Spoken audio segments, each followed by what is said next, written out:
আবিসিনিয়ায় দ্বিতীয় হিজরত। রাসূলুল্লাহ এর নির্দেশ পেয়ে মুসলমানগণ ব্যাপকভাবে হিজরতের প্রস্তুতি নিতে থাকলেন। কিন্তু এ দ্বিতীয় হিজরত ছিল খুবই কঠিন। কেননা প্রথম হিজরতের সময় কুরাইশগণ সচেতন ছিলেন না। কিন্তু অতন্দ্র প্রহরীর মতো এখন তারা সচেতন এবং যে কোনো মূল্যে এ ধরনের প্রচেষ্টা প্রতিহত করার ব্যাপারে বদ্ধপরিকর ছিলেন। কিন্তু আকাঙ্ক্ষিত উদ্দেশ্য সাধনে সাফল্য লাভের ব্যাপারে কুরাইশগণের তুলনায় মুসলমানদের সচেতনতা ও ঐকান্তিকতার মাত্রা ছিল অনেক গুণে বেশি। উপরন্তু নিরীহ, নির্দোষ এবং ন্যায়নিষ্ঠ মুসলিমদের প্রতি ছিল আল্লাহ তাআলার বিশেষ অনুগ্রহ, যার ফলে কুরাইশগণের তরফ থেকে কোনো অনিষ্ট কিংবা প্রতিবন্ধকতা আসার পূর্বেই তারা সহিহুল সালামতে গিয়ে পৌঁছলেন হাবশের সম্রাটের দরবারে। দ্বিতীয় দফায় সর্বমোট ৮ জন কিংবা ৮ জন পুরুষ হিজরত করেছিলেন। এর মধ্যে আম্মার রাত এর হিজরত সম্পর্কে মত পার্থক্য রয়েছে এবং ১-৮ কিংবা ১-৯ জন মহিলা ওই দলে ছিলেন। আল্লামা সুলাইমান মুনসুরপুরি দুইভাবে মহিলা মুহাজিরগণের সংখ্যা ১-৮ বলেছেন। আবিসিনিয়ায় হিজরতকারী মুহাজিরগণের বিরুদ্ধে কুরাইশ ষড়যন্ত্র। জানমাল ও ঈমান রক্ষার্থে মুসলিমগণ দেশত্যাগ করে আবিসিনিয়ায় গিয়ে সেখানে শান্তি স্বস্তি লাভ করায় কুরাইশগণের দারুণ গাত্রদাহ সৃষ্টি হয়ে যায়। এ প্রেক্ষিতে আমর বিন আস এবং গভীর জ্ঞানগরিমার অধিকারী আবদুল্লাহ বিন রাবিয়াহকে, যিনি তখনও ইসলাম ধর্ম গ্রহণ করেননি, নাজ্জাশীর নিকট প্রেরণ করার জন্য দূত মনোনীত করা হয়।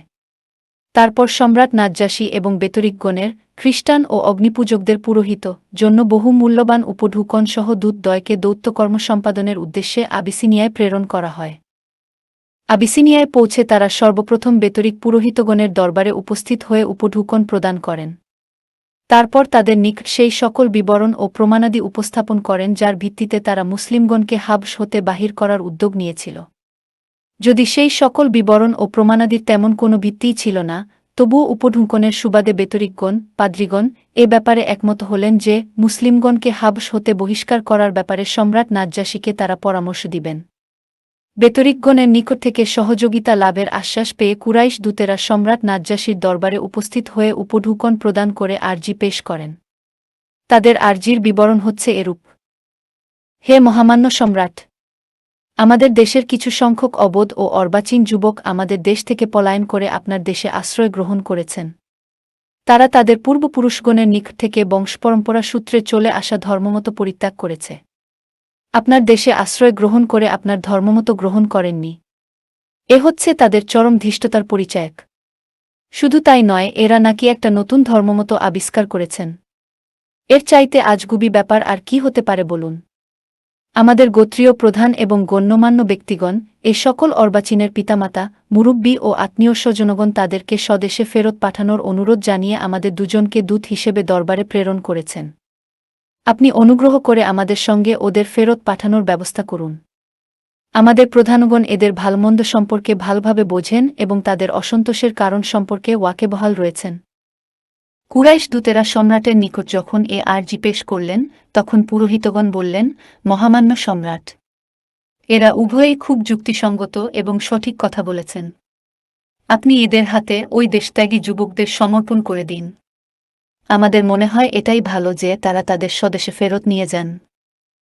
কুরাইশ দূতগণের কথাবার্তা শ্রবণের পর সম্রাট নাজ্জাশী গভীরভাবে কিছুক্ষণ চিন্তা করে নিয়ে বললেন, আলোচ্য বিষয়টির বিভিন্ন দিক সম্পর্কে সুস্পষ্ট ধারণা লাভের পূর্বে কোনো কিছু মন্তব্য প্রকাশ করা কিংবা সিদ্ধান্ত নেয়া সমীচীন হবে না। সিদ্ধান্ত নেয়ার পূর্বে বিষয়টির খুঁটিনাটি সম্পর্কে ওয়াকেবহাল হওয়া তার বিশেষ প্রয়োজন।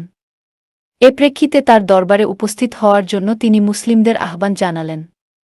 মুসলিমগণও আল্লাহ তাআলার কথা স্মরণ করে বিষয়ের খুঁটিনাটিসহ সকল কথা সম্রাট সমীপে পেশ করার জন্য উত্তম মানসিক প্রস্তুতি সহকারে সম্রাটের দরবারে গিয়ে উপস্থিত হলেন।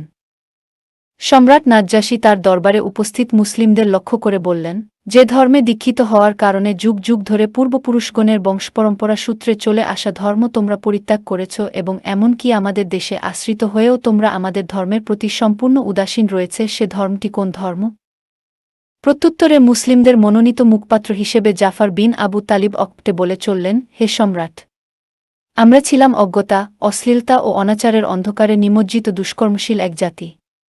আমরা প্রতিমা পূজা করতাম, মৃত জীবজানোয়ারের মাংস ভক্ষণ করতাম, নির্বিচারে ব্যভিচার ও অশ্লীলতায় লিপ্ত থাকতাম, আত্মীয়দের সঙ্গে সম্পর্ক ছিন্ন করতাম, পাড়া প্রতিবেশীদের সঙ্গে অন্যায় আচরণ করতাম, আমানতের খেয়ানত ও মানুষের হক পয়মাল করতাম এবং দুর্বলদের সহায় সম্পদ গ্রাস করতাম, এমন এক অন্ধকারাচ্ছন্ন সমাজ জীবনে আমরা যখন মানবেতর জীবন যাপন করে আসছিলাম তখন আল্লাহ রাব্বুল আলামিন অনুগ্রহ করে আমাদের মাঝে এক রাসূল প্রেরণ করলেন।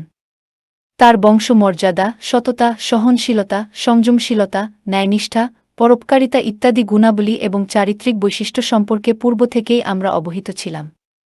তিনি আমাদেরকে আহ্বান জানিয়ে বললেন যে সমগ্র বিশ্ব জাহানের স্রষ্টা প্রতিপালক এক আল্লাহ ছাড়া আমরা আর কারও উপাসনা করব না। বংশ পরম্পরা সূত্রে এ যাবৎ আমরা যে সকল প্রস্তর মূর্তি বা প্রতিমা পূজা করে এসেছি সে সব বর্জন করব। অধিকন্তু মিথ্যা বর্জন করা,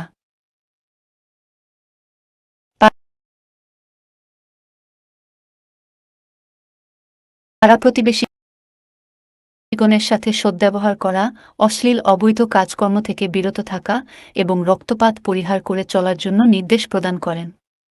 তাছাড়া মহিলাদের উপর নির্যাতন চালানো কিংবা মহিলাদের অহেতুক অপবাদ দেয়া থেকেও বিরত থাকার জন্য তিনি পরামর্শ দেন। আল্লাহর সঙ্গে শরিক করা থেকে বিরত থাকার জন্য তিনি পরামর্শ দেন। অধিকন্তু নামায় রোয়া এবং জাকাতের জন্য তিনি আমাদের নির্দেশ প্রদান করেন। এইভাবে জাফর অত্যন্ত চিত্তোদ্দীপক এবং মর্মস্পর্শী ভাষায় ইসলামের মূলনীতি এবং বিধিবিধানগুলো বর্ণনা করলেন। তারপর আবারও বললেন, এই পয়গম্বরকে বিশ্বজাহানের স্রষ্টা প্রতিপালক আল্লাহর মহিমান্বিত প্রভুর পয়গম্বর বলে আমরা দৃঢ়ভাবে বিশ্বাস করেছি এবং তার আনিত দিনে এলাহির অনুসরণে দৃঢ় প্রত্যয় ও আত্মবিশ্বাসের সঙ্গে আল্লাহ এবং তদীয় রাসূলের পয়রবি করে চলছি। সুতরাং আমরা এক এবং অদ্বিতীয় প্রভু আল্লাহর ইবাদত ছাড়া অন্য কারো ইবাদত করি না এবং বিশ্বজাহানে কোথাও তার কোনো শরীক আছে বলে আমরা বিশ্বাস করি না। পয়গম্বর যে সব কথা, কাজ ও খাদ্য আমাদের জন্য হারাম বলেছেন আমরা সেগুলোকে বিষবৎ পরিত্যাগ করেছি এবং যেগুলোকে হালাল বলেছেন আমরা সেগুলোকে বৈধ জেনে তার সদ্ব্যবহার করছি। এ কারণে আরব সমাজের বিভিন্ন গোত্র ও সম্প্রদায় আমাদের সঙ্গে দ্বন্দ্বে লিপ্ত হয়েছে। তারা চান এ সত্য, সুন্দর, উদারতা ও মহানুভবতায় মুগ্ধ হয়েছি। আমরা চাই আপনার আশ্রয়ের সুশীতল ছায়াতলে অবস্থান করতে। অনুগ্রহ করে এসব পাষণ্ড জালেমদের, অত্যাচারীদের হাতে আমাদের সমর্পণ করবেন না। উদারতা ও মহানুভবতায় মুগ্ধ হয়েছি। আমরা চাই আপনার আশ্রয়ের সুশীতল ছায়াতলে অবস্থান করতে। অনুগ্রহ করে এসব পাষণ্ড জালেমদের, অত্যাচারীদের হাতে আমাদের সমর্পণ করবেন না। সম্রাট নাজ্জাশী বললেন, সেই পয়গম্বর যা এনেছেন তার কিছু অংশ তোমাদের কাছে আছে কি? হযরত জাফর বললেন, জি হ্যাঁ। নাজ্জাশী বললেন, তাহলে আমার সামনে পড়ে শোনাও। জাফর রাত আল্লাহর সমীপে নিবেদিত এবং আত্মাসমাহিত অবস্থায় ভাবুকদক চিত্তে সূরায়ে মরিয়মের প্রথম কয়েকটি আয়াত পাঠ করে শোনালেন।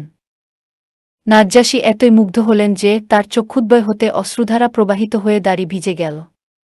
জাফরের তিলাওয়াত শ্রবণ করে নাজ্জাশীর ধর্মীয় মন্ত্রণাদাতাগণও এতই ক্রন্দন করেছিলেন যে এ কালাম, বাণী এবং সেই কালাম যা ঈশা, আগ এর নিকট অবতীর্ণ হয়েছিল, উভয় কালামই এক উৎস হতে অবতীর্ণ হয়েছে। এরপর নাজ্জাশী আমর বিন আস এবং আবদুল্লাহ বিন রাবিয়াহকে সম্বোধন করে বললেন, তোমরা যে দুর্বিসন্ধি নিয়ে আমার দরবারে আগমন করেছ তা সঙ্গে নিয়েই দেশে ফিরে যাও। তোমাদের হাতে এদের সমর্পণ করার কোনো প্রশ্নই উঠতে পারে না। অধিকন্তু এ ব্যাপারে এখানে কোনো কূট কৌশলেরও অবকাশ থাকবে না। সম্রাট নাজ্জাশীর নিকট থেকে এ নির্দেশ লাভের পর তারা সম্পূর্ণ ব্যর্থমনোরথ হয়ে তার দরবার কক্ষ থেকে বেরিয়ে আসেন। আদম সন্তানদের গোমরাহ করার ব্যাপারে আয়াইল শয়তান যেমন একের পর এক কৌশল প্রয়োগ করতে থাকে, এরাও তেমনি একটি কৌশল ব্যর্থ হওয়ায় অন্য কৌশল প্রয়োগের ফন্দি ফিকির সম্পর্কে চিন্তাভাবনা শুরু করেন। এক পর্যায়ে আমর বিন আস আবদুল্লাহ বিন রাবিয়াহকে বললেন, আল্লাহর কসম, আগামীকাল এদের সম্পর্কে এমন প্রসঙ্গ নিয়ে আসব যা এদের জীবিত থাকার মূল কর্তন করে ফেলবে। আর না হয় এদের ব্যাপারে এমন মন্ত্রের অবতারণা করব যাতে এদের মূল কর্তৃত হয়ে এবং সজীবতা ও সতেজতা বিনষ্ট হয়ে যায়। প্রত্যুত্তরে আবদুল্লাহ বিন রাবিয়াহ বললেন, না না, এমনটি করা সমীচীন হবে না। কারণ এরা যদিও আমাদের বিরুদ্ধাচরণ করেছেন তবুও এটা অবশ্যই মনে রাখতে হবে যে তারা আমাদের স্বজাতি এবং স্বগোত্রীয় লোক এবং আত্মীয় স্বজনও বটে। কিন্তু আমর বিন আস একথার তেমন গুরুত্ব না দিয়ে স্বীয় মতের উপর অটল রইলেন। পরের দিন পুনরায় নাজ্জাশীর দরবারে উপস্থিত হয়ে আমর বিন আস বললেন, হে সম্রাট, এরা ঈশা বিন মরিয়ম সম্পর্কে এমন একটি কথা বলেন যা কেউই কোনোদিন বলেনি। আপনি ওদের কাছ থেকে এটা জেনে নিয়ে এর প্রতিকার করুন। একথা শোনার পর সম্রাট নাজ্জাশী পুনরায় মুসলিমদের ডেকে পাঠালেন। তারা দরবারে এসে উপস্থিত হলে ঈশা ঐক সম্পর্কে মুসলিমগণ কি ধারণা পোষণ করেন তা তিনি জানতে চাইলেন। সম্রাটের মুখ থেকে এ কথা শুনে মুসলিমগণ দ্বিধা দ্বন্দ্ব এবং সংশয়ের মধ্যে নিপতিত হলেন। কারণ ঈশা আগ সম্পর্কে খ্রিস্টান এবং মুসলিমদের মধ্যে তত্ত্বগত মত পার্থক্য রয়েছে। খ্রিস্টানগণ বলেন মসিহ জেসাস আল্লাহর পুত্র, কিন্তু পার্থক্য হেতু মুসলিমগণ বলেন ঈশা আগ হচ্ছেন আল্লাহর বান্দা ও রাসূল। তত্ত্বগত এ পার্থক্য হেতু মুসলিমদের সংশয় এ কারণে যে এ কথা বললে সম্রাট নাজ্জাশী যদি বা বিরূপ ভাব পোষণ করেন তাহলে মুসলিমদের জন্য তা খুবই উদ্বেগের ব্যাপার হয়ে দাঁড়াবে। কিন্তু সেটা ছিল নেহাতি একটা ক্ষণিকের ব্যাপার। আল্লাহর অনুগ্রহের উপর আস্থাশীল দ্বিচিত্ত মুসলিমগণ পরক্ষণেই মনস্থির করে ফেললেন যে আল্লাহ এবং আল্লাহর রাসূলের পক্ষ থেকে যে শিক্ষা তারা পেয়েছেন সেটাই হবে তাদের মূলমন্ত্র এবং সেটাই হবে তাদের বক্তব্য, তাতে ভাগ্যে যা ঘটবে ঘটুক। নাজ্জাশীর প্রশ্নের উত্তরে জাফর বললেন, আল্লাহ ও আল্লাহর রাসূল এর পক্ষ থেকে আমরা যে শিক্ষা লাভ করেছি তাতে আমরা জেনেছি যে ঈশা আগ হচ্ছেন আল্লাহর বান্দা এবং রাসূল। তার মা মরিয়ম ছিলেন সতীসাধ্বী এবং আল্লাহর দৃষ্টিতে উচ্চ মর্যাদার মহিলা। আল্লাহর হুকুম এবং বিশেষ ব্যবস্থাধীনে কুমারী মরিয়মের গর্ভে ঈসা আদ এর জন্ম হয়। এ কথা শ্রবণের পর নাজ্জাশী এক টুকরো খড় উঁচু করে ধরে বললেন, আল্লাহর শপথ, যা তোমরা বলেছ ঈশা আগ এর চাইতে এ খড় পরিমাণও বেশি কিছু ছিলেন না। এ প্রেক্ষিতে পুরোহিতগণ হু হু বলে সমর্থন জ্ঞাপন করলেন। নাজ্জাশী বললেন, হ্যাঁ, এখন তো তোমরা হা হু বলে সমর্থন জ্ঞাপন করবেই। তারপর নাজ্জাশী মুসলিমদের লক্ষ্য করে বললেন, তোমরা নির্ভয়ে শান্তি ও নিরাপত্তার সঙ্গে আমার রাজ্যে বসবাস কর। যে কেউ তোমাদের উপর অন্যায় করবে তার জন্য জরিমানা ও শাস্তি বিধানের ব্যবস্থা করা হবে। তোমাদের প্রতি অন্যায় অত্যাচারের বিনিময়ে আমার হাতে কেউ সোনার পাহাড় এনে দিলেও আমি তা সহ্য করব না। এরপর তিনি তার পার্শ্বচরদের লক্ষ্য করে বললেন, এই কুরাইশ দূতদের আনিত উপঢুকন তাদের ফিরিয়ে দাও। উপঢুকনে আমার কোনো প্রয়োজন নেই। আল্লাহর শপথ, আল্লাহ তাআলা যখন আমাকে সাম্রাজ্য ফিরিয়ে দেন তখন আমার নিকট থেকে উপঢুকন কিংবা উৎকোচ গ্রহণ করেননি। সেক্ষেত্রে তার সন্তুষ্টি বিধানের উদ্দেশ্যে কাজ করতে গিয়ে কিভাবে আমি উৎকোচ গ্রহণ করতে পারি? যেহেতু আল্লাহ তাআলা আমার ব্যাপারে অন্য লোকদের কথা গ্রহণ করেননি, আমি কোনো লোকের কোনো কথা গ্রহণ করতে পারি না। এ ঘটনার বর্ণনাকারিণী উম্মু সালামাহ বলেছেন, এরপর প্রত্যাখ্যাত উপঢুকন সহ কুরাইশ দূতগণ চরম বেইজ্জতির সঙ্গে নাজ্জাশীর দরবার থেকে বেরিয়ে এলেন এবং আমরা তার ছত্রছায়ায় সম্মানের সঙ্গে তার রাজ্যে অবস্থান করতে থাকলাম। ১ ইবনে ইসহাকের বর্ণনায় এ ঘটনার উল্লেখ রয়েছে। কোনো চরিত্রকারের বর্ণনায় পাওয়া যায় যে নাজ্জাশীর দরবারে আমর বিন আসের উপস্থিতির ঘটনাটি সংঘটিত হয় বদর যুদ্ধের পর। সামঞ্জস্য বিধানের জন্য বলা হয়েছে আমর বিন আস দুদফা নাজ্জাশীর দরবারে গিয়েছিলেন। কিন্তু বদর যুদ্ধের পর নাজ্জাশীর দরবারে আমর বিন আসের উপস্থিতি সূত্রে সম্রাট নাজ্জাশী এবং জাফরের মধ্যে যে কথোপকথনের উল্লেখ করা হয়েছে তার সঙ্গে আবিসিনিয়ায় হিজরতের পর নাজ্জাশী এবং জাফরের মধ্যে যে কথোপকথন হয়েছিল তার হুবহু মিল রয়েছে। অধিকন্তু ইবনে ইসহাকের বর্ণনায় আবিসিনিয়ায় হিজরতের পর নাজ্জাশীর দরবারে আমর বিন আসের উপস্থিতির কথা বলা হয়েছে এবং ওই একই প্রশ্নোত্তরের কথা উল্লেখিত হয়েছে। কাজেই উপর্যুক্ত বিভিন্ন তথ্য প্রমাণের প্রেক্ষাপটে এটা নির্দ্বিধায় বলা যায় যে মুসলিমদের ফেরত আনার জন্য আমর বিন আস মাত্র একবার নাজ্জাশীর দরবারে গিয়েছিলেন এবং ঘটনা সংঘটিত হয়েছিল আবাসিনিয়ায় হিজরতের পরপরই।